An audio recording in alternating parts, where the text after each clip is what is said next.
กราบสวัสดีFCทั้งช่องของสงกรานต์นะคะมื้อนี้จะพามาตามแนวทางตำลาวของเซียนผาสุกค่ะมื้อคืนนี้ก็บ่ผิดหวังค่ะพี่น้องเซียนผาสุกให้2-5ก็ออก5-2นะคะเลขวิ่ง1กับ2ก็มา2ค่ะพี่น้องส่วน1ไปทางอุบลเด้อค่ะ1ไปทางอุบลนะคะเพราะว่า165245นะคะเลขออกเนาะ16ไปทางอุบล1ไปทางอุบลค่ะพี่น้องเพิ่นจับให้25ออก52ตัวนิ่นซ้ำค่ะพี่น้องอ้าวในมื้อนี้วันที่10มิถุนายน69ตำลาววันพุธจะเป็นตัวใดเฮาไปรับชมรับฟังกันได้เลยค่ะสวัสดีครับแอร์ครับค่ะสวัสดีค่ะผมสวยเนี่ยฝักยันเนี่ยยากนะซึ่งจะไปเล็กกับของเขาอยู่แต่ว่าคนไหนละมันเขาตรงกับถือว่าเขาแล้วล่ะค่ะถือว่าเขาอยู่ถือว่าสุดยอดอยู่เล็กวิ่งกับเขาอยู่นอกค่ะจับ3ตัวขอคุณแม่ผู้ใดคุณเขามาเพิ่งกับมันเอาไปยิงไปจับมันก็จะโชคถือว่าคักอยู่ค่ะโชคเดี๋ยวนี้ก็เอาง่ายเลยเดี๋ยวนี้ก็ถือเข้านะมันบ่หลายตัวเนาะจับได้ยัง4ก็ถือว่าโอเคค่ะของวันที่10นี่ก็ถูกอย่างเดิมค่ะสูตรว่ากับผมเป็นว่าคือจริงๆแค่ดอกกันนอกสูตรถูกมาแล้วนี่เอากะ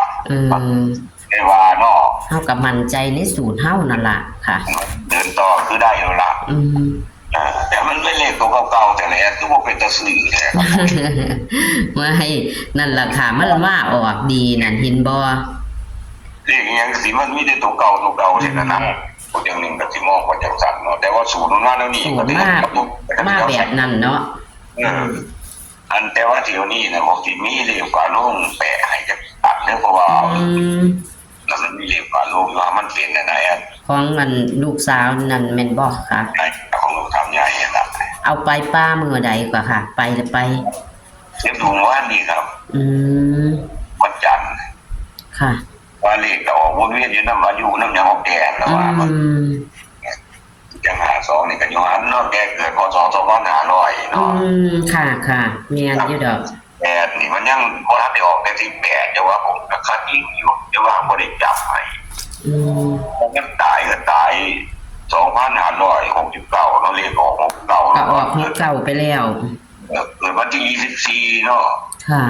แหน่มันออกไปแล้ว24หมู่บ้านแม่นบ่ค่ะงวดว่ากันก็52ก็พศ2500นั่นล่ะมันสวัสดิ์มันก็อยู่แน่เนาะค่ะสวัสดิ์ก็เลยว่าเที่ยวนี้ก็สิสวัสดิ์กันอยู่ได้มันยังบ่หนีเนาะบ่หนีก็บ่หนีนี่ล่ะนี่มันได้มันยังหนีเอาจังซี่ล่ะเพราะว่าตัวนี้มันตัวนำโชคอยู่แม่ค่ะผมอยากแต่มันตัวเลขแต้มสูงมาพาเขาเท่านั้นล่ะตัวนั้นมาพาก็อาจจะเจ็ดเชื้ออันนี้นะมันขัดแย้งอยู่ในใจของเรื่องเขาสิรวยนี่นะค่ะถ้าสนใจเนาะเขาได้นี่ก็สนใจเลขแล้วนี่แล้วเนาะแอนเนาะค่ะเอาไปโยนด้วยแอนเนาะค่ะเจ้าน้อยเดี๋ยวผมที่ลงไปวัดกันแล้วกันวิ่งตัวเดิมในแอนเดอร์วันที่10มิถุนายน69วิ่งมันเป็นวันพุธเนาะค่ะวิ่ง1กับ2คือเก่าเลยวิ่งกับ2จับคู่6จุดคือเก่าค่ะ42 52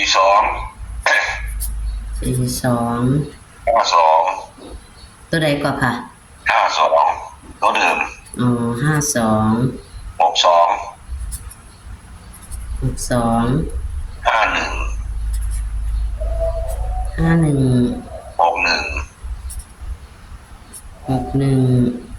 วสุดท้าย20เนี่ย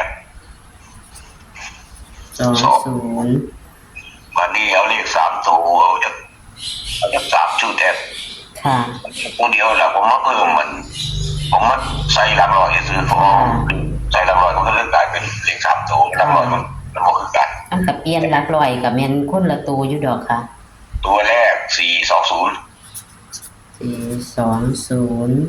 ตัวที่2 520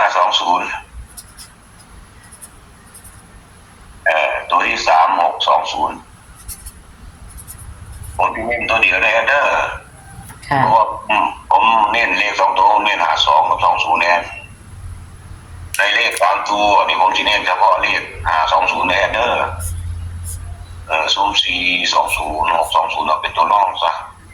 อย่าแต่ถ้าผมนี่อยากจะเพิ่นเลยไป720ถ้า5กับ4หลุดเนาะเพราะว่า7มันยังมีความหมายอยู่ ค่ะ อยากให้ก็จะหลายไป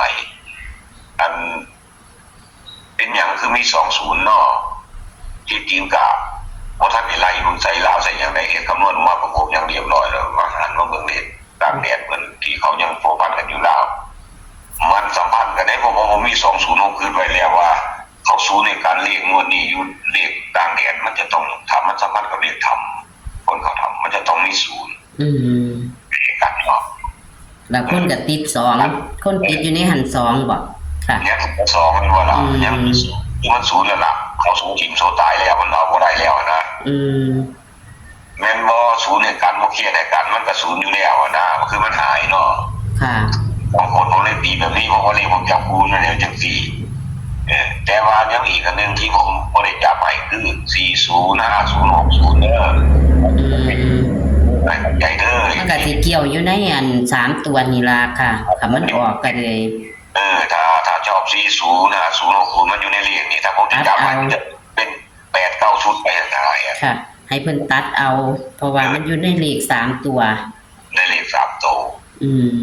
แต่ว่าไอ้เสี้ยนกับนินถือตัวอยู่ดีเนาะ2หางขึ้นนี่ บอกปั๊บนี่แล้วมันจะคลายอยู่ มันหันกลับ แต่ว่ามันกับกลับ มันก็ถืออยู่ดอก มันก็เป็นตัวเดียวกัน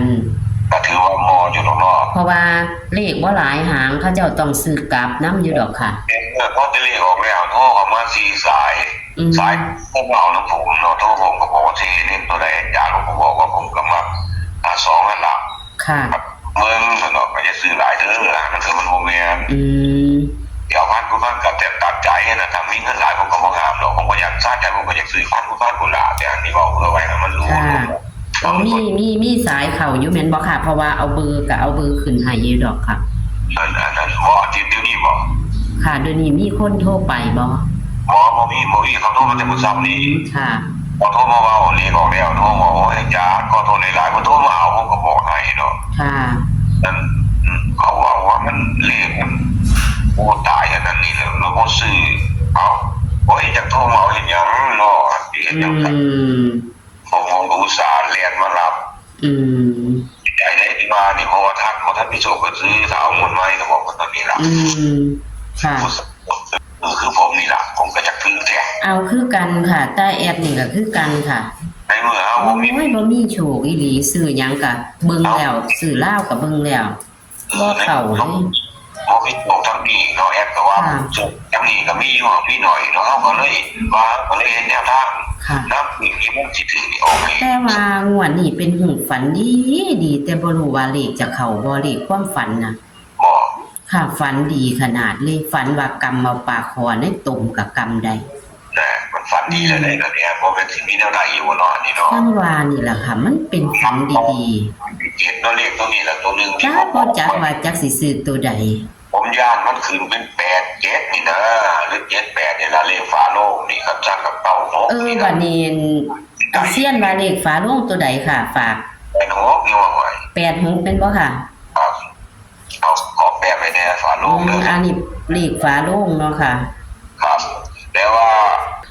ไอ้เพิ่นขึ้นแต่ลงแต่งก็จะน้อยๆแอด ค่ะ เนาะ ค่ะ มึงรู้แอดโทษมึงรู้ ค่ะเลขจับคูนะคะก็มี42 52 62 51 61 20เน้นที่52กับ20เนาะค่ะ ผมนี่นะ220เลข3ตัว420 520 620เน้นที่520แม่นบ่ค่ะ ผมนี่นะ20เน้นตัวเดียว ค่ะ วิ่ง1กับ2ทอกันเนาะค่ะเนาะ การไม่ได้วิ่งตัวเดิมมา2-3งวดแล้วนะ ค่ะ แต่ว่าก็คาดว่าจะเข้าแล้วถ้าถึงต่อเนาะแอดเนาะ ค่ะ จังได๋ แล้วก็ฝากเลขฝาโล่งเนาะค่ะนี่ ฝากเลขฝาโลก เป็น86แม่นบ่ค่ะเลขฝาโล่งลูกสาวเนาะค่ะ เลขฝาโลก86เพราะว่าเลขอายุเขาก็ออกแล้ว ครับ พศก็ออกแล้ว ครั แม่ บ นบ่ค่ะ ครับ ค่ะเอานี่ก็ขอให้โชคให้หมานกันเนาะค่ะ อย่างไรก็ผมก็แม่ที่ภูเขาเมืองกันนี่ละปฏิทินเท่านี้ละได้ยินเนาะสองสุ่มกว่าเนี่ยขอให้มีโชครับโชคกดโตขอให้โชคดีทุกคนวันที่ครับโชคดีค ค่ะ รับ สวัสดีค่ะ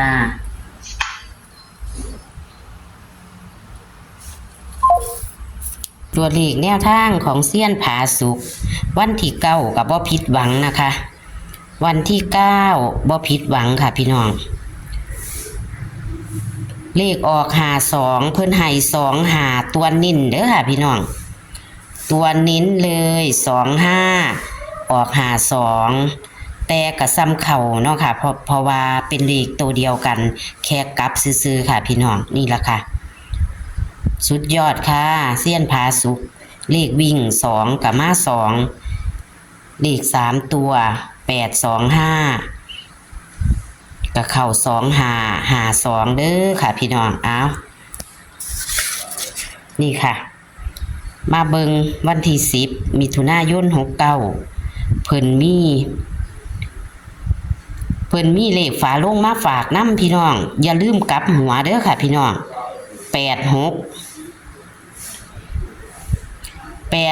กลับหัวเป็น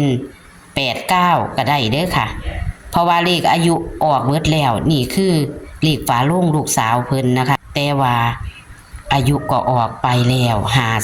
52นะคะเลขพศก็ออกไปแล้วว่าสั่นพี่น้องเอาขอให้โชคให้หมานเพิ่นเน้น2หางคือเก่าค่ะเน้น2หางก็คือ5220นะคะมื้อคืนกับเขาตัวเน้นเด้อค่ะพี่น้องเอาโชคหมานกันจ้าก็ขอคนละไลค์คนละแชร์เหมือนเดิมละค่ะพี่น้องขอคนละไลค์คนละแชร์ให้กับเซียนผาสุกและเป็นกำลังแรงใจ อยากเลี้ยงน้ำชากาแฟเพิ่นกะทักเพิ่นไปได้นะคะขึ้นเบอร์โทรให้ตลอดค่ะหรือว่าอยากได้ตัวเลขน้ำเพิ่นนะคะ โดยตรงนะคะโทรไปหาเพิ่นได้ค่ะเพราะว่าแอดขึ้นเบอร์โทรเพิ่นค่ะเอาโชคหมานขับมาแรงนี่ขอให้โชคหมานเด้อค่ะสวัสดีค่ะ